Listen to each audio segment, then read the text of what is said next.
buongiorno a tutti. Un nuovo video della Biblioteca Provinciale Claudio Augusta, questa volta presentato insieme all'Associazione Scrittori di Bolzano ed in particolare ospite nostro sarà Italo Ghirigato, in veste non solo di presidente ma anche di autore di uno dei racconti contenuti in questa nuova antologia dal titolo Storie nascoste a Bolzano.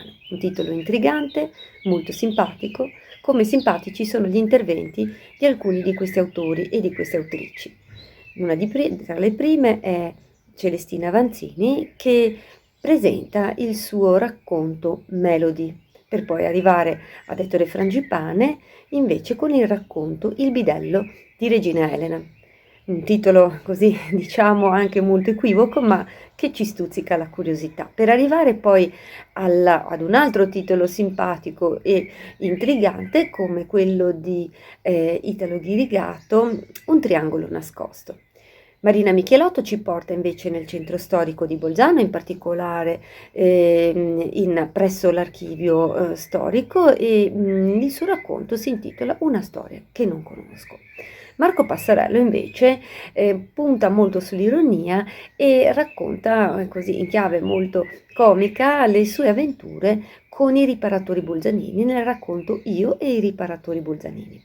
È la volta poi del centro storico con il Duomo di Bolzano alle spalle e l'intervista a Paolo Renner, che invece ritorna con una triangolazione. Questa volta il suo racconto invece è dedicato a una trinità femminile. Abbiamo con noi per le vie dottor Streiter e via Argentieri l'architetto Alberto Sulligi con il caso Marlene. Abbiamo con noi poi anche gratitissima ospite Franca Valenti con il suo racconto Dérapage sulle piste e un commovente ricordo che fa così in memoria di Lino Stefani, una persona con cui tutti noi abbiamo condiviso la passione per la lettura, per i libri, ma anche per lo sci. E infine abbiamo Claudio Zeppelini che ci accompagna all'interno del chiostro dei Domenicani e ci dà l'anteprima del suo racconto Il segreto del chiostro. L'Associazione Scrittori di Bolzano, un'associazione con cui la Biblioteca Provinciale collabora sin dalla sua nascita dal 2015, siamo molto contenti di poter così raccogliere e collaborare con delle realtà vivaci come questa associazione, e speriamo appunto che non tardi ad arrivare anche la seconda puntata di questa antologia, anche perché è una dimostrazione evidente che nonostante il Covid, la lettura, la cultura non si ferma. E voglio ringraziare anche chi ci ha aiutato a realizzare questo video, in particolare Daniela Nicoletti, Saverio Lupo per il montaggio e come operatori e Davide Cavosi. Un grazie e un arrivederci a presto dalla Biblioteca Provinciale Claudio Augusta di Bolzano.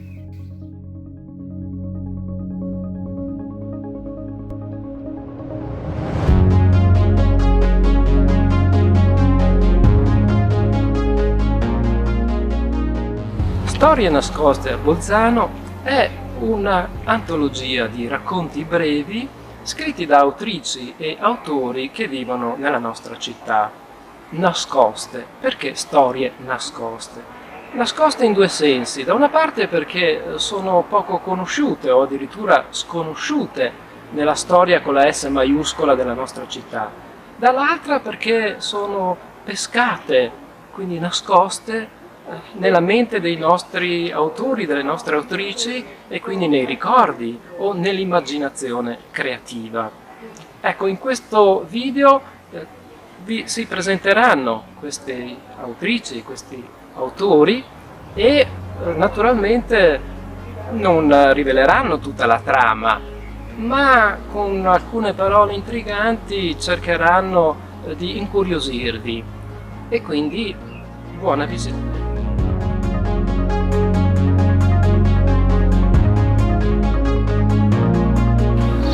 Melody è il nome di una gattina che dà, diciamo, il via a tutta questa storia di gatti liberi che hanno popolato questa colonia che noi diciamo dei Guncina, che è stata attrezzata per poterli assistere, accudire, insomma.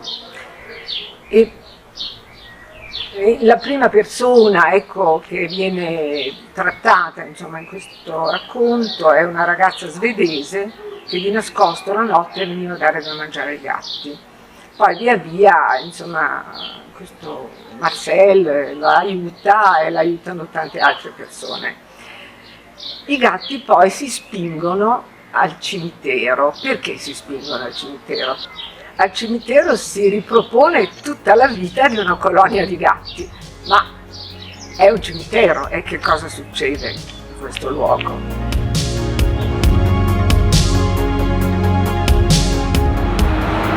Questo tanti anni fa, un'ottantina di anni fa, era la mia scuola.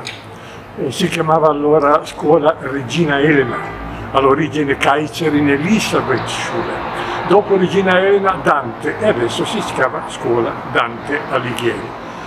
Ricordo le aule, la mia classe che si trovava qui al primo piano, prima, seconda, terza elementare, con la maestra Vittoria Malanca, che era tutta vestita di nero come si vestiva da fascista e ci insegnava che dobbiamo alzare gli occhi, guardare il sole, fissare il sole come un'aquila, come Mussolini che avevamo inquadrato dietro di lei, sul muro, dietro di lei, accanto all'immagine del re che era invece Vittorio Emanuele III, un personaggio anzianotto con i baffi bianchi che non gli dava tanta fiducia. E ricordo soprattutto il bidello Cagol, alto di statura, con due baffoni a manubrio, con lo sguardo cattivo, invece era un buon uomo, il buon Cagol, che ebbe una figlia, tra parentesi, che fu un famoso soprano che si chiamava per l'appunto Cagol, ma cambiò il suo nome per non essere Cagol in Carol, le suonava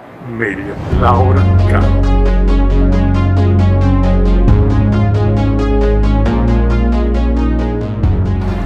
Questo è il luogo in cui si svolge il racconto Un triangolo nascosto. Perché triangolo? Perché nascosto? Beh, un triangolo perché, come vedete, questi caseggiati e queste lunghe baracche formano un triangolo. Nascosto perché? Perché dietro di me c'è l'Isarco, dietro il caseggiato c'è la ferrovia e la montagna, e in fondo è un luogo contenuto e nascosto rispetto al resto della città. Qui, come vedete, dietro di me c'è il capitello della Madonnina e si svolgeva il famoso Fioretto di Maggio, dove le famiglie si incontravano, ma si incontravano anche le coppiette di adolescenti. Ma poi, qui fuori, c'era una lunga fila di militari di leva. Che cosa ci faceva?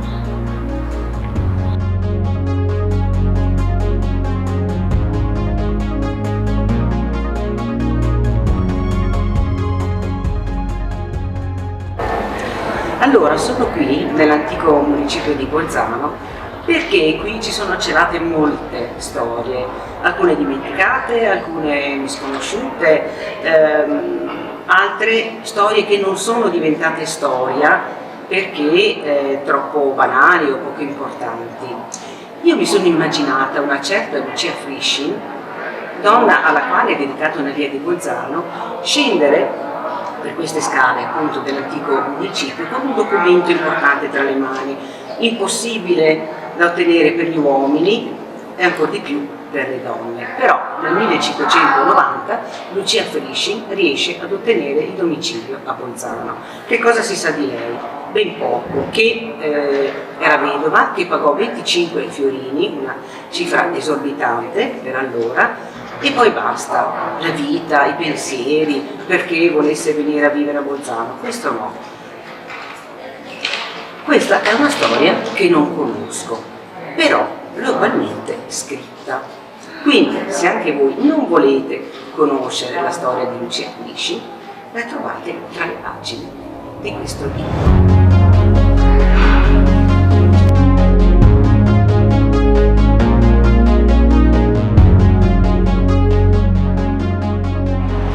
Forse voi pensate che Bolzano sia una città tranquilla, magari perfino sonnacchiosa, in cui è impossibile vivere un'avventura. ma se la pensate così vuol dire che non avete mai avuto un oggetto domestico da riparare. Leggete l'antologia e saprete quello che ho passato. Tutti conoscono il Duomo di Bolzano, la cattedrale, le solennità che vi si celebrano, ma non tutti sanno quante storie di preti, di laici impegnati si intrecciano nella vicenda di Bolzano, e nel nostro libretto, nel mio articolo, ho parlato un pochettino di alcune storie nascoste di questi preti, viste da sguardi femminili, di 3 signore, una italiana, una tedesca e una trentina, non una trentina di signore, una signora della provincia di Trento, e penso che il loro colloquio sia abbastanza intrigante perché svela alcuni segreti sul clero, ad esempio, non ve lo dico mica se non comprate il libro.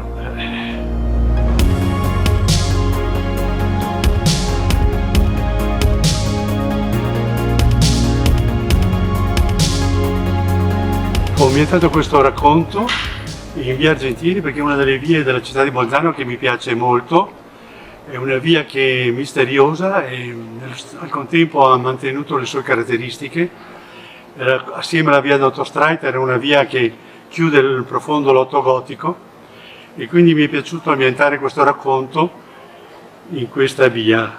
Si tratta di una ragazza che, ancora ingenua, viene allettata da un bullo, si ritrova e subisce una brutta situazione.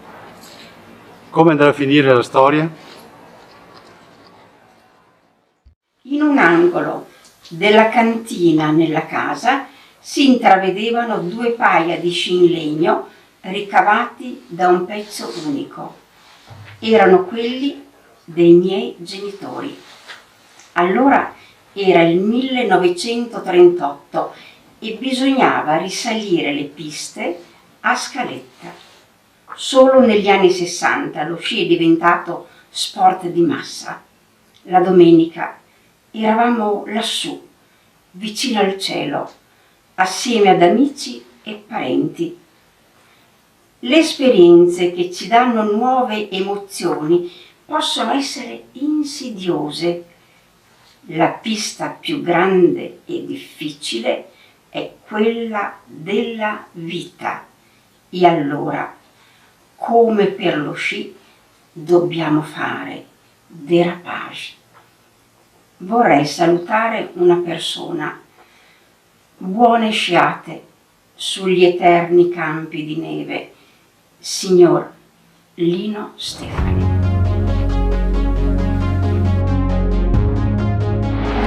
Fino alla fine del XVIII secolo tutto questo complesso immobiliare era totalmente occupato dai padri domenicani. Dal 1939 ha tratto sede il Conservatorio Musicale Claudio Monteverdi, noto ed apprezzato anche a livello internazionale grazie al famoso concorso pianistico Busoni.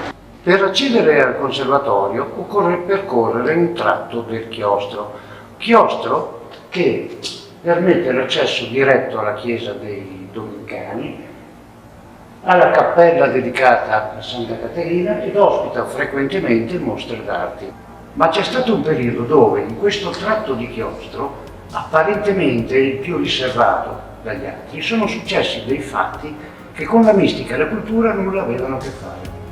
Cosa sarà successo? Lo scoprirete solo leggendo il mio racconto.